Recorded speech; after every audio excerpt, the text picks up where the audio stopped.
OTAs are underway for the Miami Dolphins, and we have a bunch of news and headlines involving the Dolphins starting quarterback, Tua Tagovailoa. We're getting into all of that here today on Locked On Dolphins.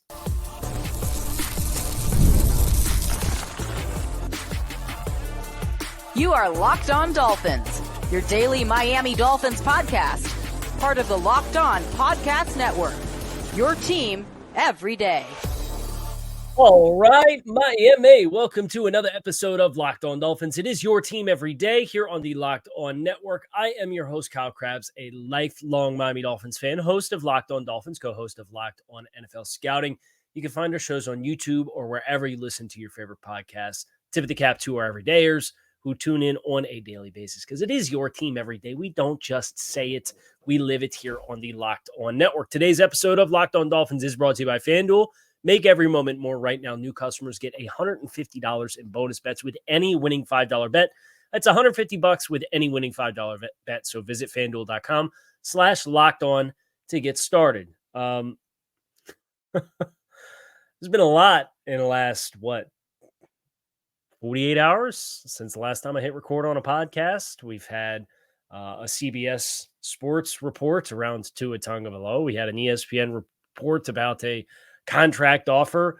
Josh Moser from South Florida just had Drew Rosenhaus on for his weekly appearance, and he dropped his own fair bit of Tua Tagovailoa updates. Diana Rossini from The Athletic this morning with a Tua Tagovailoa update. So I guess this is what happens when you have a quarterback that's in negotiations for a contract extension, but it's not the first one that's done, even though it's anticipated. So what ends up happening is everybody has all the anticipation in the world for any bit of new information. So we're going to kind of work our way through the timeline of Tua updates from the past 3 days. And it goes back to CBS Sports and Jonathan Jones from CBS Sports had a report that Tua Tagovailoa was missing some portions of the Dolphins' offseason workouts to this point in time, absent, quote, from most of the team's voluntary offseason work while seeking a new long-term contract. That was reported on Friday. Should you be worried about that? Should you not be worried about that? I think everything that's come out since then has kind of thrown a little bit of cold water on the shock of this initial report from CBS Sports. But I also know how these things go when they get into the headlines and social media, and then they get posted to your Facebook page or your Facebook timeline. And then somebody makes an aggregated graphic to put on their Instagram feed that doesn't get the whole spirit of what was said. And now all of a sudden you're hearing from your buddy who's a Dolphins fan that says, yeah, I just saw on Twitter that Tua is holding out from the Dolphins and isn't going to play unless he gets a new contract. Let's be clear. That's not what is happening here.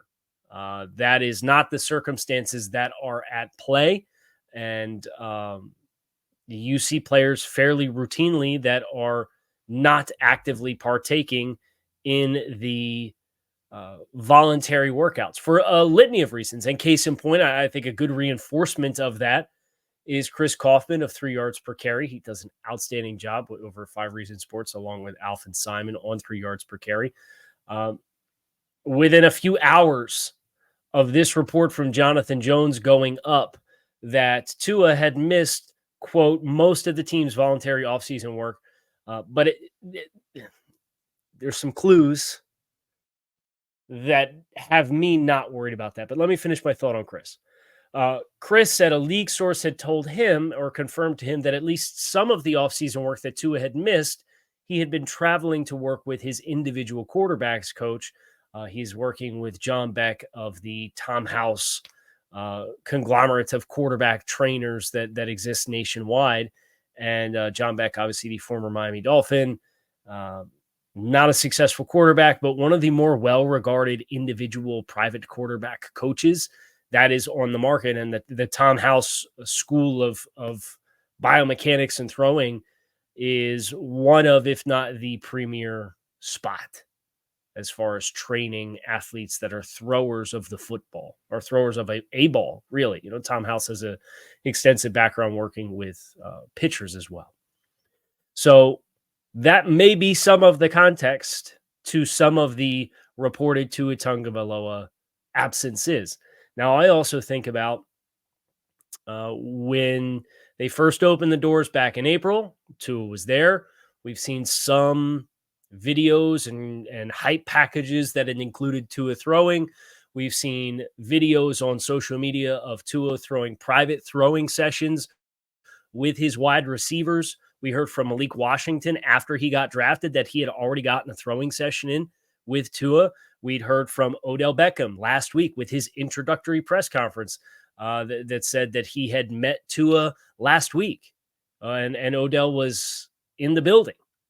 So for somebody who is allegedly holding out, and I certainly think there's leverage that's at play and part of negotiations, and we'll get more on that in the next segment when we talk about how the mechanics of these negotiations work, and then we got some good reinforcement of that from Drew Rosenhaus we'll talk about as well. If you were holding out and staying away and trying to flex your leverage, even if that were 1 billion% exactly what was happening, and I'm sure to some degree that there is leverage that both sides can pull to try to facilitate compromises on contract offers. But for Tua specifically, this feels and sounds from the other players around the team like somebody who is still very present for it being the middle of May. Today is May 20th. You've got more than 2 months until training camp still. So as these negotiations are underway, and we'll see, it's Diana Rossini of The Athletic reported this morning that Tua Tagovailoa was in the building for OTAs. Now, whether or not he actually throws and works out, I don't know that as of the time of me recording the podcast, but you already have this very abrupt about face. And I think that any absences that Tua Tagovailoa may have had throughout the course of April and May, I wouldn't view it as a cause of concern yet, as far as, is he going to be ready for the start of the season? Is there going to be a bigger holdout? Because it is so early in the process. There are negotiations that are taking place. He does have other reasons to be in other places and working on other things individually.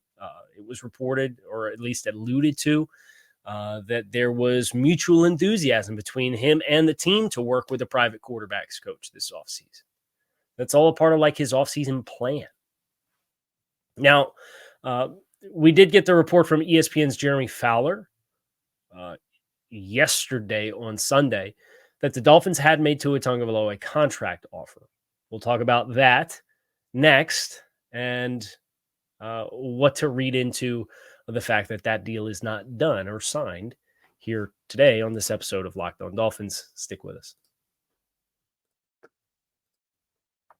It is winner take all time in the NBA and NHL, and FanDuel is giving you a shot to bring home a big win of your own. Right now, new customers get $150 in bonus bets with any winning $5 bet. That is $150 to bet on spreads, money lines, player props, and more. Visit FanDuel.com/lockedon and make every playoff shot count with FanDuel, America's #1 sportsbook.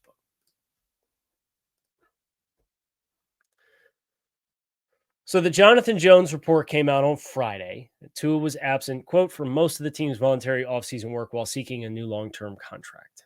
But as we alluded to, the context clues for players, including rookies and players signed within the last 2 weeks that had already seen, met, and in some cases thrown with Tua Tagovailoa, would seem to think if you are staying away from the team for negotiation purposes, you are still very present in what is going on. And now we have on top of that the report from ESPN's Jeremy Fowler. The Dolphins had made Tua at least one contract offer, which was not signed, obviously, because the deal is not done. And I know some Dolphins fans heard that and had some feelings or emotions that an offer was made but not signed. This is negotiations, right? You sit down, and how often do you sit down at the negotiation table and get exactly what you're asking for the first time around? Maybe it happened with like Patrick Mahomes, right? Who set all the records and won the Super Bowl before he signed his 10-year, $450 million contract, which already feels like a steal for Patrick Mahomes.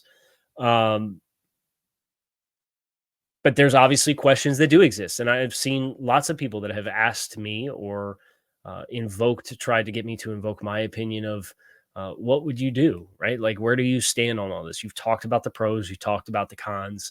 And I think anybody that has the apprehension about making a continued commitment to Tua Tagovailoa, you probably need to have a really definitive plan for what your answer is otherwise at the position. Because I do not think, with how they've tailored this offense to the strengths of this player, that you can just simply say, well, we'll get a rookie, whoever it's going to be, and we'll move on. Who's available in free agency? Who would you want to sign? What's going to be the cost to sign those players? And is the improvement versus what you would perceive to be there versus the current player so much to justify an open market bidding on a player in free agency? Would you trade for somebody? Who you trading for? It's very easy to sit here and say, we've got a lot of questions about a guy to be given out a $50+ million per year contract. And I think there's fair questions that exist with Tua Tagovailoa as far as the ceiling of the offense late in the season and the late season performances in some big moments. Now, he's had some big moments himself. Now, whether or not they're coming in the biggest games late in the year and high leverage situations, we didn't really see that yet. So, yes, I think that's a fair question to ask. But it all comes back to the economics of opportunity cost and what else is out there and the identity of your team and what you want to be. And that's why, like, for me, it's fair to ask the questions, but they're going to do it, right? They're committed to paying this player. And I know there's been some people that have even said, well, if they were going to sign a deal, it'd be done already. So they're not really going to do it. Like, they're not really going to pay. Well, here's your proof. It's been reported they put an offer into Tua. Now, he didn't sign it, and that's a part of the process of negotiating contracts. And this is the first time I'll pull in what Josh Moser was able to speak with Drew Rosenhaus about. And he did an outstanding job interviewing Drew Rosenhaus about the dynamics of getting a contract extension done. And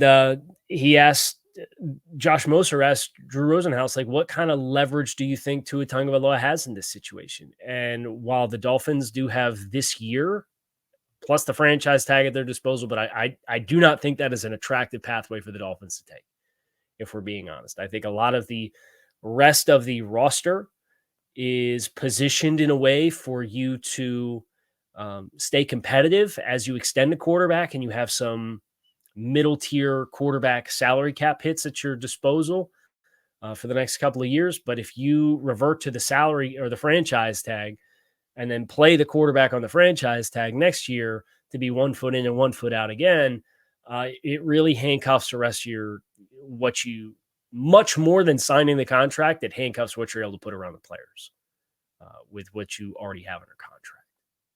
And I think that's where for Miami, there should be a sense of urgency. If you can foresee Tua Tagovailoa being your quarterback for the next 3-4 years, at least, regardless of what the actual terms of an actual contract extension are, not getting this done is only going to further handcuff your team in June.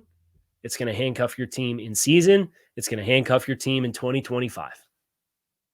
And I think that's one of the best arguments for, if you can foresee seeing this through a Tua for another 2-3 years at minimum, get this contract done. Because once that 3 years windows passes, you will probably be through the guaranteed dollars on your contract and back into a position to have some more flexibility.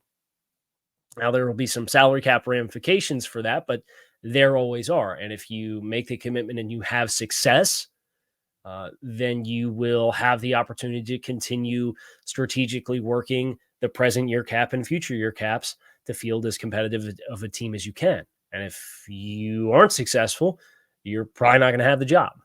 So that makes it a very easy argument in my mind for the dynamics of getting a contract extension done. But Drew Rosenhaus said, it's very hard to win with a quarterback who's not all in or not happy. So if you're going to be working with contract negotiations, the quarterback specifically does have that always in his back pocket as such a integral piece of the team. The other thing that Drew said that I thought was interesting, and again, this is courtesy of Josh Moser on the interview that he did on Sunday night with Drew Rosenhaus. Drew talked a little bit about being at OTAs and being present at the workouts in the midst of the contract negotiations. Now, we're going to talk about that as Dolphins OTAs, official OTAs, and not just like organized workouts, but the official OTA program starts today for Miami. In the midst of the news from Dianna Rossini of The Athletic that's already reported that Tua Tagovailoa is in the building today. We'll talk about what Drew Rosenhaus had to say about being present for workouts in the midst of contract negotiations, and that is next here on this episode of Locked On Dolphins. Stick with us. Going to the game should not be stressful. You love sports. You love your teams. You should love getting to go and see them in person, but sometimes the ticket buying experience can be tedious or difficult, or sometimes it is a spontaneous opportunity for you to go. And in those instances, let GameTime be your hookup. GameTime gives you last-minute deals where you can save up to 60% off buying last-minute tickets for sports, concerts, comedy, theater, and more. You get flash deals and zone deals with all-in pricing, so there's no surprises when you put the tickets into your cart. You get the panoramic view to see what the view is from your seat before you hit purchase, and with just a few clicks, you can get those tickets delivered directly to your phone with the lowest price guarantee. If you find lower tickets in the same row and section, GameTime will credit you 110% of the difference. So take the guesswork out of buying tickets with GameTime. Download the GameTime app, create an account, and use code LOCKEDONNFL for $20 off your first purchase. Terms do apply. Again, create an account, redeem code LOCKEDONNFL, LOCKEDONNFL for $20 off. Download GameTime today for last-minute tickets with the lowest prices guaranteed.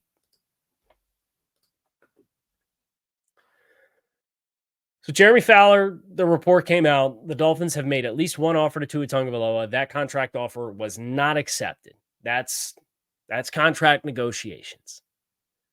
But what Drew Rosenhaus said on Sunday night that got posted this morning to Josh Mosert's page on social media that I really thought was interesting was Drew. And again, Drew is not Tua Tagovailoa's agent. I think that's important to remember here. Tua is represented by, I believe it's Ryan Williams of Athletes First. And it's a very good representation brand. He do a great job for their players too. But Drew Rosenhaus does have a lot of clients who are on the Dolphins. So, his opinion on all this stuff, he's one of the best agents in the world. It matters to me, even if it's not his client. And Drew said that his usual bit of feedback to players is if you feel like the team is negotiating with you, quote, in good faith, if they are making an earnest effort to negotiate with you, and they're not just giving you lowball offers, and they're not negotiating with you, and you don't have a reason to believe that you're going to be here and it's going to get worked out. The typical feedback that Drew gives his clients, which does not include Tua again, but nevertheless, it's still an important perspective for me, is that you can go to the OTAs and be there. And that is kind of in line with what we heard from Dianna Rossini. And I don't really know what the specifics are of what Tua did and did not miss. Because, again, we heard from players that have been in the building, including Odell Beckham last week, who said he just met Tua like that day when he was doing his media availability, which would lead me to believe that Tua Tagovailoa was in the building last week. So Dianna Rossini's report was Dolphins quarterback Tua Tagovailoa is in the building. This is as of 2 hours ago as I'm recording today's show. Is in the building for the start of Dolphins OTAs. Per source, the quarterback is slated to become the next quarterback to receive a big payday, but the sides are in negotiations Tagovailoa said he was planning on attending the workouts. Okay. So we went from nothing and no updates to Friday. It was Tua's holding out, and that got aggregated and boiled down or hot taked or deliberately twisted for a sensationalized headline that Tua's holding out and he's selfish and not a team player and he's not going to be there until a contract gets done, to, well, hold on, they've already made him an offer, but it wasn't accepted, even though some people don't think the Dolphins are going to pay him at all, even though it's been every indication. That was another point that Drew Rosenhaus made, is they've already made some decisions with other key players that they've had and letting them go with the anticipation and expectation of getting this contract and, quote, others, which perked my ears up. Drew Rosenhaus said we expect to get a contract extension done with Tua and others. Penguin would be my guess. Done. To now, Tua on Monday, OTA start today, and Tua's in the building. It's can we just sim? Can we just sim ahead, skip ahead, do the Madden thing, sim to the start of the preseason? Can we just get there? Because every day that goes by that this doesn't get done, it's going to be exhausting. And the discourse around Tua is already exhausting to begin with. And now you're going to put contract negotiations for big time dollars that are going to be probably in the same ballpark as what Jared Goff just got. And that's going to put you around, on average, $50 to $53 million per season, probably. It's a lot. It's a big decision. It's a big investment. And again, those Dolphins fans that have questions about that decision and that investment, I hear you, and I get why you feel the way you feel. I look objectively at the direction of the team, not what I would do, but I look at the direction of the team and what they're committed to and what they're trying to accomplish. And I think the pros do outweigh the cons to proactively get a contract extension done. They seem to have much more conviction around Tua Tagovailoa as a quarterback than many in the fan base do. And I know there's many in the fan base that love Tua, disproportionately love Tua. I do think it's weird how Patriots and Jets fans are sitting here hoping that they pay Tua, given that they've never beat Tua, but that's neither here nor there either. The last thing that I wanted to touch on this specific front, as we get closer to training camp, is don't ride the roller coaster, right? Find the full context of whatever is sourced. And I know that's difficult these days because social media has a lot of aggregation where a report comes out and 6 steps later, it's on 18 different things that have 60% of the information. I saw that firsthand just by, I reported ahead of the schedule release that the Dolphins would be playing the Titans on Monday Night Football again in week 4. And within an hour of a source per multiple sources post report by me, I'd seen it on Titans places. I'd seen it in the Miami Herald. And look, Barry Jackson did indeed source me on it, which I was very appreciative of. I saw it from other Dolphins aggregation accounts that did not credit me for it. It happens so fast, and just know in that desperation on those websites to be fast and first and get notifications and get dopamine and get impressions to try to get paid off of Twitter, it's not the best place to get your info. Not the best place to get accurate info. So find the full context and don't ride the roller coaster. This is trending towards happening. And Drew Rosenhaus said, the expectation that he has and many across the league is that this deal will get done ahead of training camp. And we've alluded to deadline spring action. And I believe I referenced a few weeks ago, Justin Herbert's contract extension last year got done on like July 25th, like right at the start of camp. It may get that close to it. It might not. It might happen tomorrow. Who knows? But this is the direction that it's heading. And keeping good perspective through all of that will only help you as a fan to fully process everything that's happening as it happens and not ride the roller coaster of a Friday report and then a conflicting report on that afternoon and then a report on Sunday that they turned down a contract offer and then a report this morning that he was back in the building. It's like, yeah, it's negotiations and it's going to take a while, or it probably will take a while, and it's already taken a while. It's underway. So that's going to do it for us here today on this episode of Locked On Dolphins. It is your team every day. I appreciate you guys checking out the show. Make it a great rest of your day. I'm Kyle Krabs. I'm out of here. Fins up.